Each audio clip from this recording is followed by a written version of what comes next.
Bank ভর্তি টাকা আছে, ঘর ভর্তি খাবার আছে, কিন্তু ডাক্তার না করছে সকালে 2 রুটি, রাত্রে 2 রুটি, আর বাইরে খাইতে তো না কিছু। তার বাড়িতে মেহমান আসে, ফল আনে, মিষ্টি আনে, ছায়া দেখে, কিন্তু খায় না। সুস্থতা কত বড় নিয়ামত! এই জন্য সুস্থতার জন্য আল্লাহর শুকর আদায় করো। দনিত্বকে কাজে লাগাও গরিব হওয়ার আগে। সবাই কিন্তু এই দুনিয়ায় ধনী থাকতে চায়, কিন্তু সবাই থাকতে পারেনি। আল্লাহ যারে চান তারে ধনী রাখেন, আল্লাহ যারে চান গরিব থেকে ধনী বানান। আবার আল্লাহ যখন চান গরিব মানুষ ধনী হয়, ধনী মানুষ আবার গরিব হয়। ধনী মানুষ গরিব হয় এমন ঘটনা আছে না নাই? এই জন্য এক কবি বলেছেন, নদীর এপার ভাঙ্গে ওপার ঘরে, এই তো নদীর খেলা। সকালবেলার ধনী তুমি, ফকির সন্ধ্যাবেলা। সকালবেলার ধনী, ফকির সন্ধ্যাবেলা। যুবকরা খুব সাবধানে এখন সময়টাকে গড়ার চেষ্টা করো, এখন জীবনটাকে গড়ার চেষ্টা করো, সময়কে কাজে লাগাও। এই সময় চলে গেলে আর ফিরে পাইবা না। 2 নাম্বার, সিহাতাকে কাবলা সুকুমিক, সুস্থতাকে কাজে লাগাও অসুস্থ হওয়ার আগে। আবু বকর সিদ্দিক রাদিয়াল্লাহু তাআলা আনহু মক্কার বাজারের একজন বড় মানের ব্যবসায়ী ছিলেন। ওনার বাবাও ব্যবসায়ী, উনিও ছিলেন ব্যবসায়ী, ব্যবসায়ীর ভূত ব্যবসায়ী। অভিজ্ঞতা কি কম না বেশি? যখন হুজুরে আকরাম সাল্লাল্লাহু আলাইহি ওয়াসাল্লামের হাত ধরে মুসলমান হয়ে গেলেন, আল্লাহর পয়গম্বর সাল্লাল্লাহু আলাইহি ওয়াসাল্লামের হাত ধরে তিনি সর্বপ্রথম ঈমান আনলেন। সুবহানাল্লাহর আওয়াজে বোঝা যায় ঈমানের গুরুত্বটা আমাদের বুঝে আসে না। এর আগে আবু বকরের কাছে ঈমান ছিল না, এখন ঈমান আসছে। ঈমান নামক দৌলতটার দাম আছে না নাই? খুব ভালো করে বুঝবেন, আমরার অবস্থাটা হইলো এমন, কম দামা জিনিসটারে বেশি দাম দেই, আর বেশি দামা জিনিসরে কম দাম দেই। একজন রিকশাওয়ালার কাছে ঈমান আছে, কোটিপতির কাছে ঈমান নাই। আমাদের সমাজের কাছে হয়তো কোটিপতির দাম বেশি, রিকশাওয়ালার সম্মান নাই, কিন্তু আল্লাহর কাছে রিকশাওয়ালার দাম বেশি, কোটিপতির দাম নেই।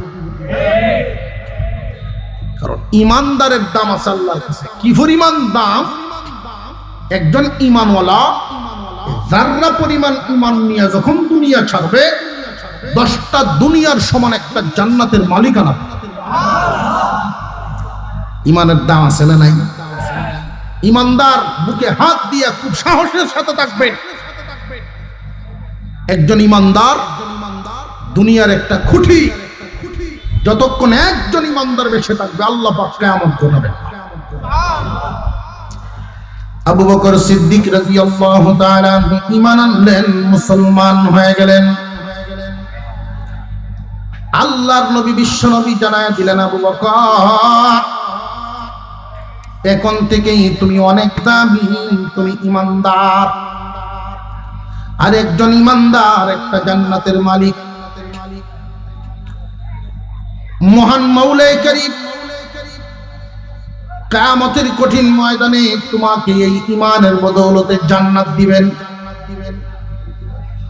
আবু বকর সিদ্দিক রাদিয়াল্লাহু তাআলা আনহু ঈমান আনার পরে আপনার আমার পয়গম্বর জানায়া দিলেন, আবু বকর আজ থেকে তুমি দাওয়াতের কাজ করবা 3 ঘন্টা। আবু বকর আগে 12 ঘন্টা দোকানদারি করতেন, এখন 3 ঘন্টা চলে গেল দাওয়াতে। সময় তো এখন 9 ঘন্টা দেন দোকানে, 3 ঘন্টা দেন দাওয়াতে। আস্তে আস্তে দাওয়াত দেওয়ার মজা লাগা শুরু হইল। দাওয়াতের কাজের মজা আছে না নাই? সবার কাছে এটা মজা লাগে না। এই দিলের মধ্যে যখন বসে তখন মজা পায়। জানিয়া রাখবেন, একজন মানুষ যদি রোগী হয়, জ্বর খুব বেশি, তার মুখে মিষ্টি দিলেও কয় তিতা লাগে। কথা বুঝে আসতেছে? সত্যিকারের দিনদার যারা, যার বিথনটা ইমানদার নুরানি, ওই মানুষটা দাওয়াতের কাজে মজা পায়। আবু বকর সিদ্দিক রাদিয়াল্লাহু তাআলা আনহু উৎসাহের সাথে দাওয়াতের কাজ করেন। আল্লাহর পয়গম্বর সময় আরো বাড়ায় দিলেন, আরো 3 ঘন্টা। এখন 6 ঘন্টা দাওয়াতের কাজ আর 6 ঘন্টা ব্যবসার কাজ। কিন্তু উনার সাথে যে সমস্ত লোকেরা ব্যবসা বাণিজ্য করত তারা তো টিকেই বা। একজনে ডাক দিয়া বলে, আবু বকর তুমি আমার বন্ধু মানুষ, কিন্তু মুহাম্মাদের পিছনে গিয়া তো ক্ষতিগ্রস্ত হয়ে গেলা। আমি তোমার চাইতে বেচা কিনা বেশি করি, আমি তোমার চাইতে পয়সা এখন বেশি কামাই। আমরাও তো নজর এরকমই, ছেলে যদি 2টা থাকে, একটা ইঞ্জিনিয়ার আর একটা মসজিদের ইমাম। ইঞ্জিনিয়ারও আবার বাংলাদেশে না, বিদেশ গেছে, 6 লাখ টাকা মাসও কামায়, উঠবি আরো 9 লাখ। মাথানা নাই। এবারে যদি চা কুহানো গিয়ে চা খায়, কেউ যদি জিগায় যে আপনার হুতাইনের কি খবর, তখন দেখবেন এই 2 ছেলের বাপে উত্তর দিব, আমার সুডু ভূত আল্লাহ দিলে লালে লাল বাবা সাজালা।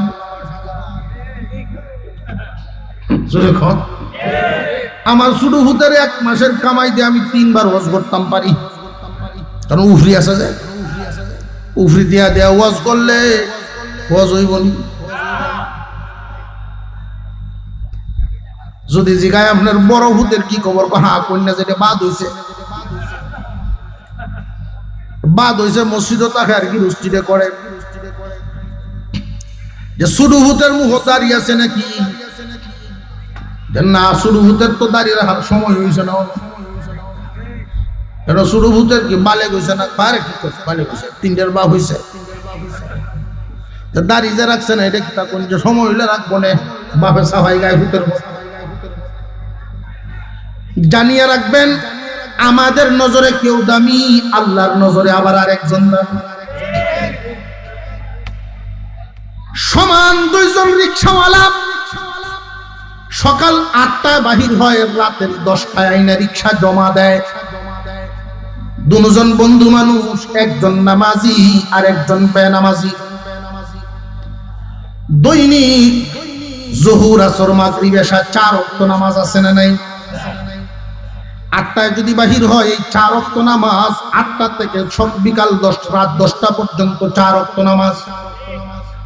নামাজি রিকশাওয়ালা 4 ওয়াক্ত নামাজ পড়ার কারণে কমপক্ষে 1টা ঘন্টা সময় লাগে, নিনে লাগে না? কিন্তু বেনামাজি তার তো সময় ব্যয় হয় নাই।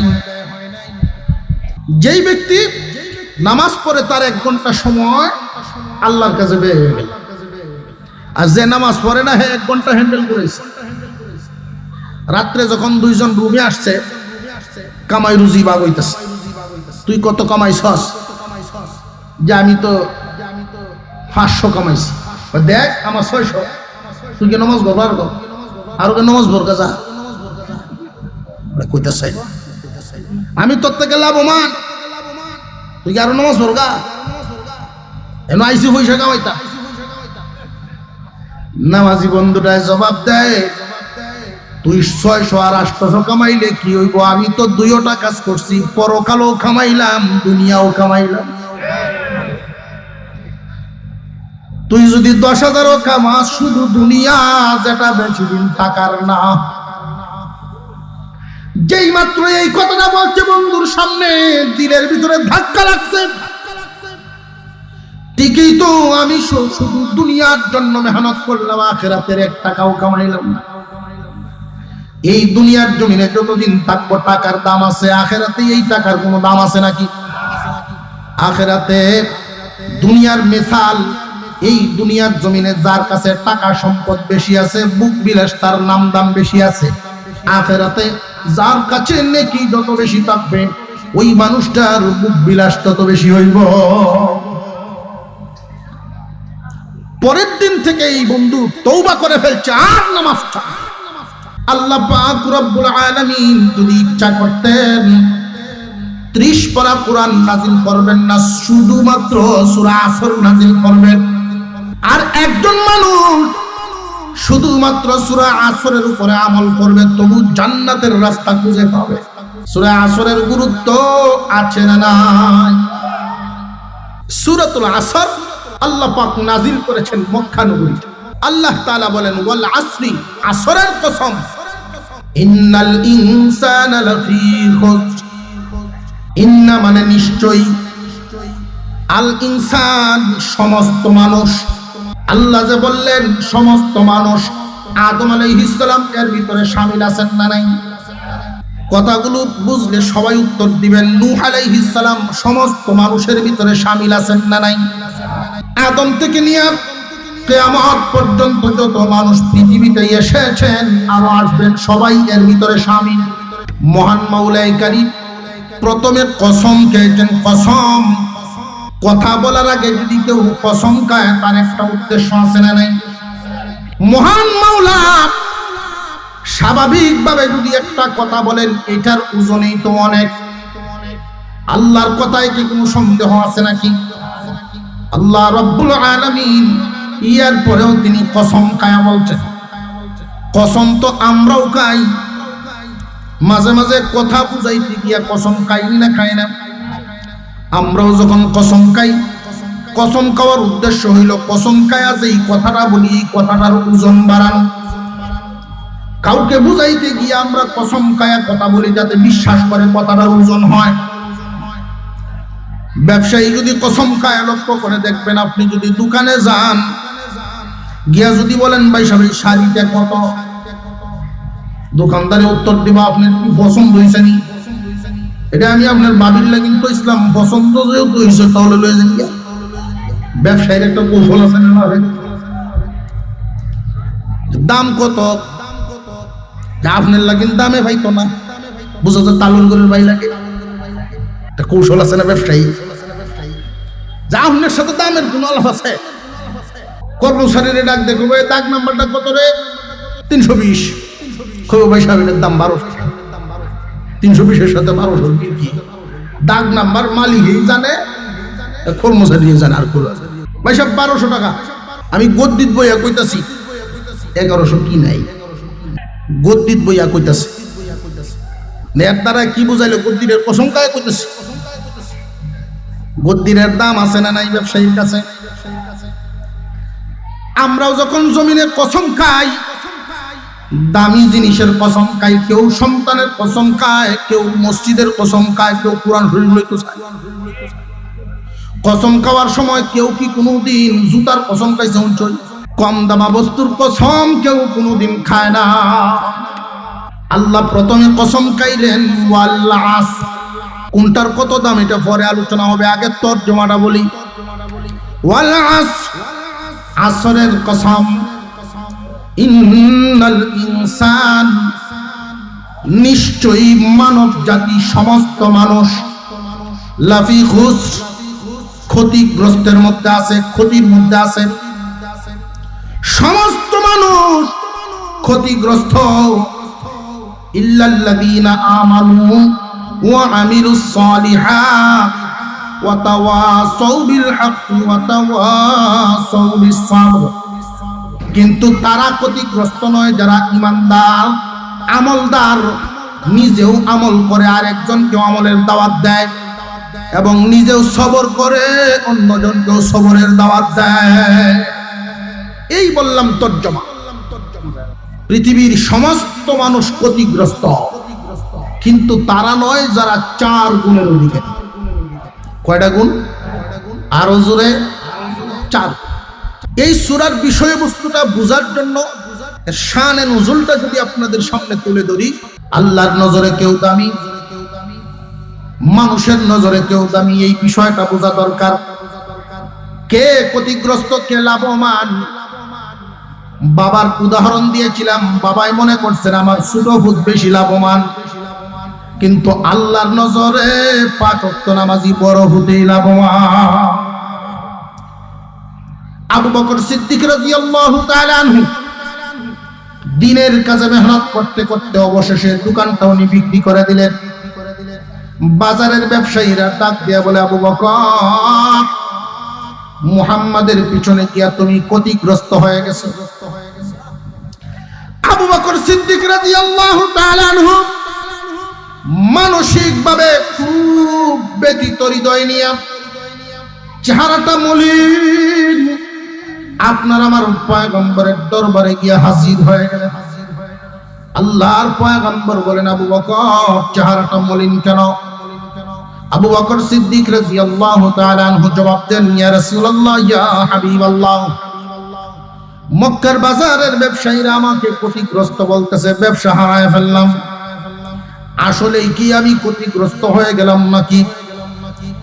হুজুর আকরাম সাল্লাল্লাহু আলাইহি ওয়াসাল্লাম আবু বকর সিদ্দিক রাদিয়াল্লাহু তাআলা আনহুকে সান্ত্বনা দেওয়ার জন্য মাত্র তৈরি হলেন, এমনি শোনা যায় জিবরাইল আসার আগমনের আওয়াজ। জিবরাইল আলাইহিস সালাম ডাক দিয়া বলেন, ইয়া রাসূলুল্লাহ, ইয়া হাবিবাল্লাহ, আবু বকরের প্রশ্নের জবাব আপনি দিবেন না, আল্লাহ দিয়েছেন। এরা শুধু এই জামানার মানুষ নয়, কিয়ামত পর্যন্ত ওই মক্কার বাজারের অনুসারীরা থাকবে। মক্কার বাজারের ব্যবসায়ীরা যারা আবু বকরকে ক্ষতিগ্রস্ত বলতেছে দ্বীনের পথে চলার কারণে, শুধু এই জামানার মানুষ নয়, কিয়ামত পর্যন্ত এই জাতীয় মানুষ থাকবে। আবু বকর শুধু একা নয়, আবু বকরের পথে চলনেওয়ালা আপনার উম্মতে মুহাম্মাদীও আরো থাকবে। আল্লাহ পাক রব্বুল আলামিন আবু বকরের শানে কিয়ামত পর্যন্ত দ্বীনদারদের জন্য কে ক্ষতিগ্রস্ত, কে লাভবান, আল্লাহর কাছে কে লাভবান, কে ক্ষতিগ্রস্ত, এটার একটা মাপকাঠি মহান আল্লাহ নাজিল করে দিয়েছেন। ওয়াল আসরি ইন্নাল ইনসানা লাফি খুসর ইল্লাল্লাযীনা আমানু ওয়া আমিলুস সালিহাত ওয়া তাওয়াসাউ বিল হাক্কি ওয়া তাওয়াসাউ বিস সাবর। আসরের কসম, মানব জাতি ক্ষতিগ্রস্ত, অথচ আমরার খবর নেই। খুব ভালো করে বুঝবেন, আল্লাহ পাক রব্বুল আলামিন আমাকে আপনাকে পাঠাইছেন নির্দিষ্ট একটা হায়াত দিয়া। বালেগ হওয়ার পর থেকে 5 ওয়াক্ত নামাজ, সুন্নত না ফরজ? আরো জোরে বুকে হাত দিয়া বলতে হবে। হিসাব মিলাইবেন, বালিশে মাথা লাগায়া চিন্তা করবেন, বালেগ হওয়ার পর থেকে আমার উপরে আল্লাহর বিধান 5 ওয়াক্ত নামাজ ফরজ, বছরে 1 মাস রোজা, ধনী হইলে হজ যাকাত, আর যদি গরিব হই তাহলে অন্তত 3টা কাজ তো করা লাগবে। কালিমা পড়া, ঈমান আনা লাগবে, দৈনিক 5 ওয়াক্ত নামাজ পড়া লাগবে, বছরে 1 মাস রোজা রাখা লাগবে। বিশেষ গুরুত্বপূর্ণ 5 ওয়াক্ত নামাজ চোখ বন্ধ করে বালিশে মাথাটা লাগায়া ঘুমানোর বেলায় অন্তত হিসাব মিলাইবে, বালেগ হওয়ার পর থেকে নিয়ে কত ওয়াক্ত নামাজ ছেড়ে দিলাম, আমি কি লাভবানের মধ্যে আছি নাকি ক্ষতিগ্রস্ততার মধ্যে আছি? আল্লাহ পাক রব্বুল আলামিন স্কেল দিলেন, মাপকাঠি দিয়ে দিলেন, 4টা গুণের কথা বলে দিলেন। ইল্লাল্লাযীনা আমানু ওয়া আমিলুস সালিহাতি ওয়া তাওয়াসাউ বিল হাক্কি ওয়া তাওয়াসাউ বিস সাবর। তারা ক্ষতিগ্রস্ত নয়, কিয়ামত পর্যন্ত তারা লাভবান। আমরা তো অনেক সময় কল্পনার জগতে হারায়া যাই, নিজেদেরকে সফল ভাবি। আমরা কল্পনার শেষ হয় না, স্বপ্ন আর শেষ হয় না। একটা জমিন রাখার পরে স্বপ্ন জাগে যে পাশেরটা যদি রাখতাম তাহলে কতই ভালো হইতো। বিল্ডিং যদি একটা বানাই তখন মনে আরো স্বপ্ন আসে যে আরো 3 তলা একটা বানাই। এই জন্য আল্লাহর নবী বলেন, দুনিয়ার মানুষ জানিয়া রাখো, কবরের মাটি পেটের উপরে পড়ার আগ পর্যন্ত তোমার পেট ভরবে না। আলহাকুমুত তাকাসুর হাত্তা যুরতুমুল মাকাবির। আল্লাহ পাক পাশের সূরার মধ্যেই বলে দিয়েছে, রে দুনিয়ার মানুষ, তোমাকে কোন লোভ, কোন ব্যস্ততায় তোমারে পাইছে তুমি একটু চিন্তা করে দেখো। কেউ রে নারীর লোভে পাইছে, কেউ রে গাড়ির লোভে পাইছে, কেউরে টাকার লোভে পাইছে, কেউরে রাজনীতির লোভে পাইছে। কাউরে যদি বলা হয় যে নামাজ কেন পড়েন না, কয় সময় দেয় তো শেষ করতাম পারি না। আছে না নাই? খুব সাবধান, কিয়ামতের দিন আল্লাহ পাক রব্বুল আলামিন জিজ্ঞাসা করবেন তোরা নামাজ কেন পড়লে না। এক একজনকে জিজ্ঞাসা করবেন, উত্তর দিবে এইভাবে। কেউ কইব আমি মেম্বার আসলাম, আমি মেম্বার আসলাম, তুমি তো আমার মেম্বার বানাইছো। মানুষের সায় সমস্যা সমাধান করতে করতে তোমার টাইম গেছে কেন? দোষ কারে দেছে? আল্লাহ পাক রব্বুল আলামিন বলবেন মেম্বার হইয়া তুমি সময় পাও নাই আমার সেজদা দেওয়ার জন্য। তাকায়া দেখো, একটা ওয়ার্ডের জিম্মাদারি দেই নাই, একটা থানার জিম্মাদারি দেই নাই, একটা দেশের জিম্মাদারি দেই নাই। তামাম পৃথিবীর বাদশাহী দিয়েছিলাম সুলাইমান পয়গম্বরকে। সুলাইমান কোনদিন আমি মাওলাকে সেজদা দিতে ভুল করে না। বহুত মানুষ বহুত অজুহাত দেখাইব, কেউরে ডাক দেওয়া হইব নামাজ কেন পড়লে না। আল্লাহ আলেমরা দোষ। আলেমরা কি করছে যে এরার দ্বারা ওয়াজ হতাম যাইতাম, জন্ম নিয়ন্ত্রণ হারাম। এই ওয়াজ শুনিয়া ফুলাভান যে জন্ম দিছি 18টা, এরারে বরণ পোষণ করতে করতে সকাল থেকে সন্ধ্যা পর্যন্ত খালি কামই করছি, নামাজের টাইম বেশি। এবারে দোষ দিছে কারে? আমলবিরারে। আল্লাহ পাক রব্বুল আলামিন দেখাইবেন তুমি বড় সংসার দেইকা নামাজ পড়তে পারো নাই। বড় সংসারে কি নামাজ বিরায়? আরো জোরে কর। মহান আল্লাহ পাক ইয়াকুব আলাইহিস সালামকে দেখায়া দিবেন, দেখো 45 জন সদস্যের পরিবার, তবু কোনদিন আমি মাওলাকে সেজদা দিতে ভুল করে না। কেউ কইব আল্লাহ তুমি আমারে রূপ দিছলাইল লাগি নামাজ পড়তাছি না। বইলে কইতাম মায়া গো, উঠলে কইতাম আল্লাহ গো, কোমর ধরা। এমন অজুহাত দেনে ভালো আছে, যদি কোন সাজি নামাজ ডাকেরে করুন না, কোন বাবা আটটো লয়ে বইতারি না। আছে না নাই? অথচ চা কাউনের লাগি জায়গা মুড়ো হজুরে ঘর চা কাউনের লাগি টিকে যা হইয়া আছে। যদি কোন 3 দিনের লাগি লোন তবলিগ ও আমার মতো এই বয়স হইতে মানুষ তবলিও যাইতারে, আমি আরাম কিবা। অথচ গিরস্তির ক্ষেত্রে কি গিরগিরায় গে দেখে জোরে ঘর। আল্লাহরে দোষ দিব তুমি আমারে রূপ দিছলাইল লাগি করতাছি না। আল্লাহ পাক দেখায় দিবেন, তাকায় দেখো আমার আইয়ুব 18 বছর পর্যন্ত কঠিন রোগে আক্রান্ত ছিল, তবু কোনদিন আমি মাওলার নাম বলিয়া যায় নাই। তোমার তো এই সূর্যের আলো কম দেই নাই, নিয়ামত কম দেই নাই, এই দুনিয়ার নিয়ামত তোমারে আমি কম দেই নাই। কোন জিনিসে তোমারা ভুলায় রাখছে জানিয়া রাখবা। যেই কাজে তুমি ব্যস্ত হয়ে গেছো, তুমি যদি রাজনীতিতে ব্যস্ত হইয়া থাকো, তুমি যদি ব্যবসায় ব্যস্ত হইয়া থাকো, তুমি যদি চাকরি নিয়ে ব্যস্ত হইয়া থাকো, তুমি যদি গৃহস্থী নিয়ে ব্যস্ত হইয়া থাকো, আর যদি মনে মনে এই চিন্তা ভাবনা করো এই বছর না আগামী বছর থেকে সব বাদ দিলাম, আল্লাহর ঘরে বইতাম, এই আগামী বছর করতে করতে আল্লাহ পাক রব্বুল আলামিন বলেন তোমারে যেই লোভে পাইছে, এই লোভে তোমারে হাত্তা যুরতুমুল মাকাবির, এই লোভে তোমারে এক সময় কবরের সাথে লাগাইয়া দিব। আজকে না কালকে, কালকে না পরশু, এই চিন্তা করার সুযোগ নেই। এই মুহূর্তেই তুমি নিয়ত করে ফেলো আজকের পর থেকে আর নামাজ বাদ দিব না, আল্লাহর কুদরতি পাই আমার কপালটা লাগাবো ইনশাআল্লাহ। রাজি আছি? আল্লাহ কবুল করে বলুন আমিন। হাত নামান। যদি আপনারা 10 জন মানুষও পাক্কা নামাজি হয়ে যান, আজকের মাহফিল কামিয়াব হবে।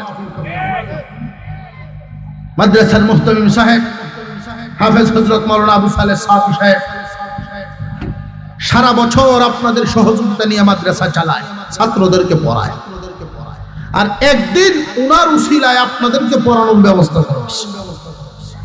এইখান থেকে কিছু নিয়ে যাওয়ার চেষ্টা করা। একটা হাদিস আপনাদের সামনে তিলাওয়াত করেছি, এই হাদিস কানার তর্জমা করব, সামনের দিকে একটু অগ্রসর হব। قال النبي صلى الله عليه وسلم اغتنم خمسا قبل خمس شبابك قبل هرمك صحتك قبل سقمك وغناك قبل فقرك فراغك قبل شغلك وحياتك قبل موتك। আল্লাহর নবী বলেন আল্লাহর পয়গম্বর বলেন পাঁচটা জিনিসকে গনিমত মনে করবা, পাঁচটা জিনিস আসার আগে। আল্লাহর পয়গম্বর বলেন দুনিয়ার মানুষ যতই চেষ্টা করো ওই পাঁচটা জিনিস তোমার সামনে আসবেই। পাঁচটা জিনিসকে আল্লাহর নিয়ামত মনে করবা, গনিমত হিসাবে মনে করবা পাঁচটা জিনিস আসার আগে। এক নাম্বার শাবাবাকা ক্বাবলা হারামিক, যৌবন কালটাকে গনিমত মনে করবা বুড়া হওয়ার আগে। বুড়া হওয়া লাগবনি না লাগতো না? আওয়াজের ভাই বোঝাটা সন্দেহ লাগে, ইচ্ছা নাই, যতই কলব মারো কাম হইতো না। জোরে কর, কলব মারোই আছে না, নহল জোয়ান, আসল জোয়ান নাই, নহল জোয়ান। সেলুন লয়ে যায় একটা প্যাকেট সাথে, কই ভালো রে মেরে দিস, কেন লাগে না হঠাৎ করে বের হয়ে যায়, বেনে দেখি কি তা করবে, চিন্তা করেন যে বিষয়টা। গেটের মধ্যে আমাদের মহব্বতের ভাইরা আসছে, তারা আমাদেরকে মহব্বত করে। আর আমি আপনাদের এই গ্রুপটার মধ্যে মনে হয় এই প্রথম আজকে যখন চানমে ভাই নিয়ে আসছেন, আমি বলতেছি যে লোহাজুরি এলাকায় মনে হয় আসা হয়েছে না, রাস্তাটা আমি চিনতে পারছি না, এই জন্যই বলছি যে আজকে মনে হয় প্রথম মহব্বত করে অনেক দূর দূর থেকে লোকেরা আসছে। বিশেষ করে আমরা তাদের একটু বসার সুযোগ করে দিই নাকি? নবীজি সাল্লাল্লাহু আলাইহি সাল্লাম বলছেন কেউ যদি একটু জায়গা করে দিতে পারেন উঠা, আল্লাহ পাক জান্নাতে জায়গা করে দিবেন প্রশস্ত হইয়া। আমরা জান্নাতে জায়গা আমাদের প্রশস্ত হোক, কবরের জায়গা প্রশস্ত হোক, চাই না? কারা কারা চাই? পাঁচটা জিনিসকে গনিমত মনে করা, পাঁচটা জিনিস আসার আগে। এক নাম্বার যৌবন কালকে গনিমত মনে করা, বার্ধক্য আসার আগে। এই যৌবন কালটা কার দেওয়া? গনিমত মনে করা কেমনে? যৌবন কালকে কাজে লাগা। একজন মানুষ যদি তার পুরো যৌবনটা সরকারি চাকরিতে কাটায় দেয়, রিটায়ার্ডের সময় সরকার একটা ভাতা দেয়নি না, দেয় না পেনশন, তারপর একটা ভাতা চালু থাকে মৃত্যুর আগ পর্যন্ত, এবং এই ভাতাটা শুধু তার আমলেই শেষ হয়ে যায় না, তার বউও হয়, পঙ্গু ফুলাহান থাকলে হেরা হোক না। মুসলমান ইমানদার ভাইরা আমার, মুহাদ্দিসিনে কেরাম বলেন আল্লাহর পয়গম্বর যে বলেছেন যৌবন কালটাকে গনিমত মনে করো বার্ধক্য আসার আগে। রে যুবক ভাইয়েরা, এই কথাটা মনোযোগ দিয়ে শুনবেন। যারা বুড়া হয়ে গেছেন তাদের সময়টা তো চলেই গেল, আফসোস করার কোন কারণ নাই। সাদা দাড়িওয়ালাদেরকে আল্লাহ ইজ্জত দেন, আল্লাহর কাছে মাপ চাইবেন, কিন্তু যুবক যারা আছে তোমাদের সময় যায়। হুজুর আকরাম সাল্লাল্লাহু আলাইহি ওয়াসাল্লাম বুঝাইলেন যৌবন কালটারে যদি এখন কাজে লাগায়া দিতে পারো দিনের কাজে। একজন যুবক যদি ইচ্ছা করে 5 ওয়াক্ত নামাজ মসজিদে গিয়া পড়তে পারবেন না পারবে না? একজন যুবক যদি ইচ্ছা করে মাসে 3 দিন তাবলীগে লাগাইতে পারবেন না পারবে না? একজন যুবক যদি ইচ্ছা করে কোন একজন আলেমের সোহবতে গিয়া সূরা কেরাত সহি শুদ্ধ করতে পারবেন না পারবে না? কোন একজন যুবক যদি নিয়ত করেন যে আমি মাদ্রাসার খেদমতে লেগে থাকবো, আমার পরিবার চালায়া, ব্যবসা চালায়া, আমার ব্যক্তিগত কাজ চালায়া, সপ্তাহে 1-2 দিন হইলেও আমি খোঁজ খবর নিব, মাদ্রাসার সাথে জড়িত থাকার সুযোগ সুবিধা তার আছে না নাই? যেমন আজকের এই দ্বীনি মজলিস, এই মাহফিল করতে গিয়ে এলাকার ছেলেদেরও পরিশ্রম করা লাগে, এলাকার মানুষেরাও পরিশ্রম করা লাগে, সবাই আসে না। হাতে গোনা কিছু মানুষ আলেম উলামাদের সাথে সব সময় থাকে। যে সমস্ত যুবকেরা আলেম উলামাদের সাথে তিনি কাজে সম্পৃক্ত হয় তাদের জন্য একটা সুসংবাদ। আল্লাহর পয়গম্বর বলেন যে সমস্ত মানুষ তার যৌবন কালটাকে দিনের কাজের সাথে লাগায় রাখবে, জানাজার সংবাদ পাইলে দূরে গিয়ে জানাজায় অংশগ্রহণ করতে পারে, যে কোনো দিনই কাজে যাইতে পারে। এই যুবক যেই দিন এমন বার্ধক্যে পৌঁছে যাবে আর দূরে যাওয়ার কোনো ব্যবস্থা নেই, বিছানায় পড়ে গেল, এমত অবস্থায় আল্লাহর পক্ষ থেকে তার জন্য পেনশনের ব্যবস্থা থাকবে। আমরা যত নেক কাজ করি নেকি লিখার জন্য ফেরেশতা আছে না নাই? ফেরেশতারা নেকিগুলো লিখতে থাকে, এই নেকিগুলো লিখতে থাকে। একজন মানুষ যখন নেক কাজ করে সাথে সাথে এই নেক কাজটা একটাকে 10-এ পরিণত করা হয়। নিয়ত করার সাথে সাথে একটা নেকি লেখা হয়। কাজটা যখন করবে একে 10 দেওয়া হয়, তার একটাকে 10 দিয়ে পূরণ দেওয়া হয়। আল্লাহ পাক রব্বুল আলামিন ফেরেশতা লাগায় রাখছেন লেখার জন্য। একজন মানুষ যখন যুবক বয়সে নেক কাজ বেশি বেশি করত, বুড়া হওয়ার কারণে এখন ঘরে শুয়ে পড়ছে বিছানায়। আযান শোনার পরে আফসোস, 5 ওয়াক্ত নামাজ এখন আর মসজিদে গিয়ে পড়তে পারে না, বুড়া হয়ে গেছে। চোখকে দেখে মাদ্রাসার মাহফিল হবে সংবাদ শুনছে, মনের ভিতরে আফসোস আইসা গেছে, হায় রে যখন জওয়ান ছিলাম কত কাজ করছি, এখন তো আর কাজ কাম করতে পারি না, নেকো কামাইতাম পারি না। জানাজার সংবাদ শুনলে আফসোস করে, শক্তি থাকা অবস্থায় জানাজায় গেছি, সওয়াব পাইছি, এখন তো আর পাই না। আল্লাহ পাক রব্বুল আলামিন যুবকদের জন্য সুসংবাদ রাখছেন। বিশ্বনবী জানায় দিয়েছেন, যুবকেরা সুসংবাদ গ্রহণ করো, তোমাদের জন্য এমন এক পেনশনের ব্যবস্থা আছে। আল্লাহ রব্বুল আলামিন ডাক দিয়ে বলেন, ফেরেশতারা নেকি নিকার করমটা তোমরা থামায়ো না। আমার বান্দা নিজে নিজে বুড়া হয় নাই, আমি আল্লাহ তারে বুড়া বানাইছি। আমি আল্লাহ বুড়া বানাইছি, জোয়ান থাকতে সেই সময়টারে যেইভাবে কাজে লাগাইছে, আর তোমরা যেইভাবে তার নেকি লিখছো, বুড়া যদি না হইতো এখনো সে সেইভাবেই কাজ করতো। বুড়া আমি বানাইছি, তার কোনো দোষ নাই।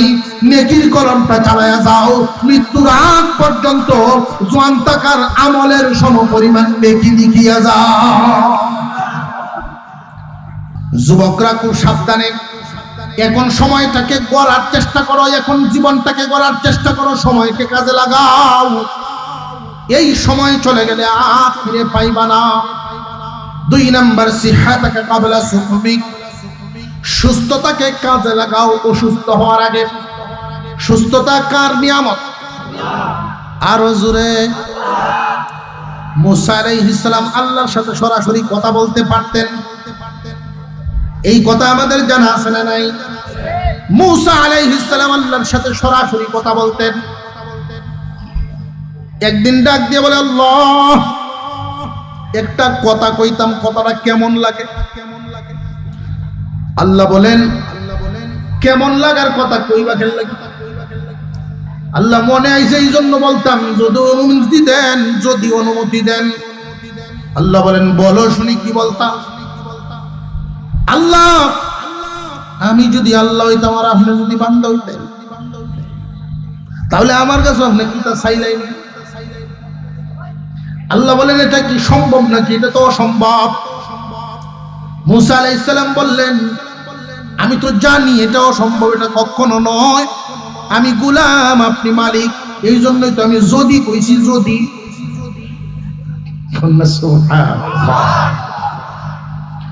আল্লাহ বলেন, তাহলে আমি তোমার কাছে সুস্থতা চাইতাম। ব্যাংক ভর্তি টাকা আছে, ঘর ভর্তি খাবার আছে, কিন্তু ডাক্তার না করছে সকালে 2 রুটি, রাত্রে 2 রুটি, আর বাইরে খাইতে তো না কিছু। তার বাড়িতে মেহমান আসে, ফল আনে, মিষ্টি আনে, ছায়া দেখে, কিন্তু খায় না। সুস্থতা কত বড় নিয়ামত! এই জন্য সুস্থতার জন্য আল্লাহর শুকর আদায় করো। দনিত্বকে কাজে লাগাও গরিব হওয়ার আগে। সবাই কিন্তু এই দুনিয়ায় ধনী থাকতে চায়, কিন্তু সবাই থাকতে পারেনি। আল্লাহ যারে চান তারে ধনী রাখেন, আল্লাহ যারে চান গরিব থেকে ধনী বানান। আবার আল্লাহ যখন চান গরিব মানুষ ধনী হয়, ধনী মানুষ আবার গরিব হয়। ধনী মানুষ গরিব হয় এমন ঘটনা আছে না নাই? এই জন্য এক কবি বলেছেন, নদীর এপার ভাঙ্গে ওপার ঘরে, এই তো নদীর খেলা। সকাল বেলার ধনী তুমি, ফকির সন্ধ্যাবেলা। সকাল বেলার ধনী, ফকির সন্ধ্যাবেলা। এর একটা ব্যাখ্যা হলো এই, সকাল মানুষের জীবনের শুরুটা, সন্ধ্যা হইল মানুষের জীবনের শেষটা। বহু মানুষের প্রথম জিন্দিগিতে অনেক ধনী, কিন্তু শেষ জীবনে ওষুধ খাওয়ার টাকা নেই। আছে না নাই এমন? এটা কিছু কিছু খাসলতের কারণে আমাদের সম্পদ চলে যায়। কিছু কুখাসলত আছে, কুখাসলতের কারণে সম্পদ চলে যায়। খুব সাবধান, খুব সাবধান। আল্লাহর নবী বলেন, গনিমত মনে করো, এখন মাল আছে, মাল থাকতে মাল কাজে লাগাও। এমন একটা সময় আসবে যেমন অনেক গরিব মানুষেরা মন অনেক ভালো, মনে অনেক চায় আল্লাহর রাস্তায় কিছু করি, আল্লাহর রাস্তায় কিছু করি, কিন্তু সামর্থ্য তো তার নাই। তার সামর্থ্য নাই, কিন্তু আরেকজনের সামর্থ্য আছে, তার মন নাই। আল্লাহর পয়গম্বর বলেন, মন তৈরি করো, সামর্থ্য দিয়েছেন আল্লাহ, নেওয়ার মালিকও আল্লাহ। মাল দিয়া পরীক্ষা করে, আল্লাহর রাস্তায় কি পরিমাণ দাও এটা আল্লাহ পরীক্ষা করেন। কোন একটা মানুষ যদি বিশেষ করে দ্বীনের সাহায্য করে, আল্লাহ রাব্বুল আলামিন জানায় দেন, যারা দ্বীনের সাহায্য করে তাদের দিকে আল্লাহ পাক নিজের সাহায্যের হাত বাড়ায় দেন। মহান মাওলাই কারীম কিয়ামতের কঠিন ময়দানে একদল গুনাহগার মানুষকে নাজাতের ব্যবস্থা করবেন। গুনাহগার সাজার আসামি, জাহান্নামের সাজা ঘোষণা করা হয়ে গেছে।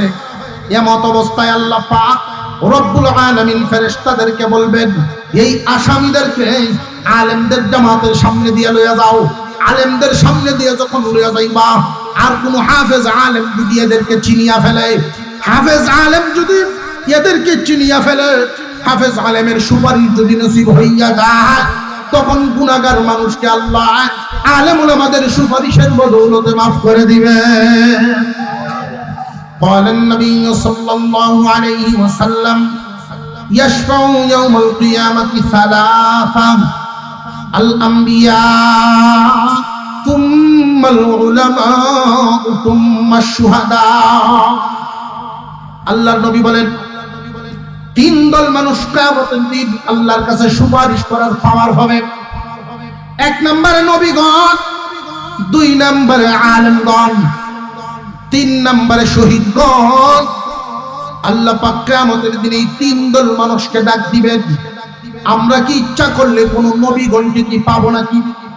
আরো জোরে কোন, নবুয়তের দরজা তালা লেগে গেছে, আর নবী নাই। কোন শহীদের সাথেও সম্পর্ক করার ব্যবস্থা নাই, কারণ যখন যিনি শহীদ হন দুনিয়া ছেড়ে চলে যান। একটা জামাত উলামায়ে কেরাম, আলেম উলামাদের জামাত আল্লাহর পয়গম্বর ইসলাম রেখে গেছে। কিয়ামতের কঠিন ময়দানে কুরআনুল কারীম, স্বয়ং কুরআন আল্লাহর সাথে কথা বলবে। আল্লাহু আকবার, জোরে বলেন আল্লাহু আকবার। স্বয়ং কুরআন আল্লাহর সাথে কথা বলবে, আল্লাহ একদল মানুষকে মাফ করে দাও।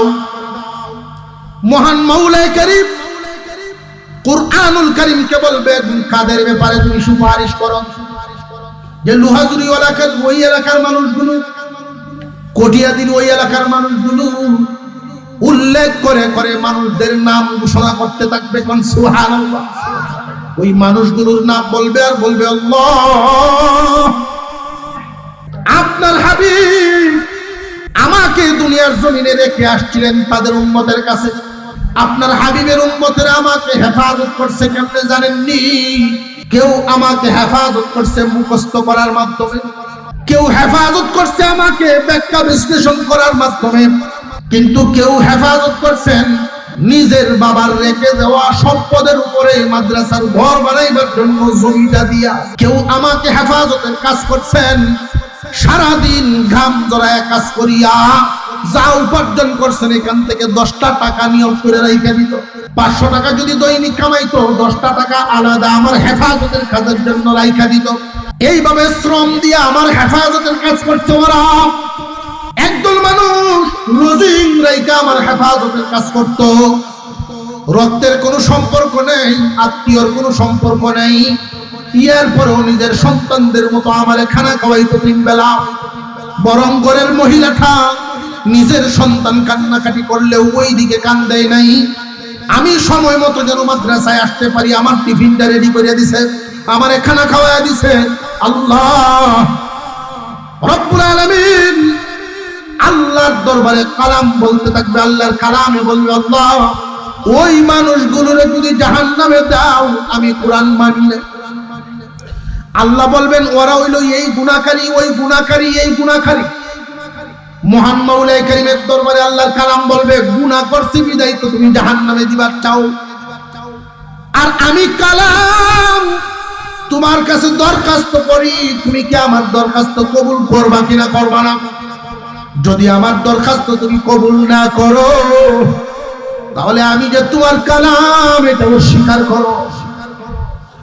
আল্লাহ পাক রব্বুল আলামিন ওই দিন কালামের সুপারিশ মঞ্জুর করবেন। নবীজি বলেন আমার উম্মতের অসংখ্য গণিত উম্মত আল্লাহর কালামের সুপারিশ, কোরআনের সুপারিশে জান্নাতি হয়ে যাইব। কিয়ামতের দিন আল্লাহর কালামের সুপারিশ মঞ্জুর হয়ে যায় কাদের কাদের নামে? এরকম আমরা কারা ইচ্ছা করি, কারার নিয়ত আছে আল্লাহর কালামের সুপারিশ পাওয়ার নিয়ত কার কার আছে? হাত উঠায় দেন, হাত উঠায় দেন, আল্লাহ কবুল করেন, বলুন আমিন।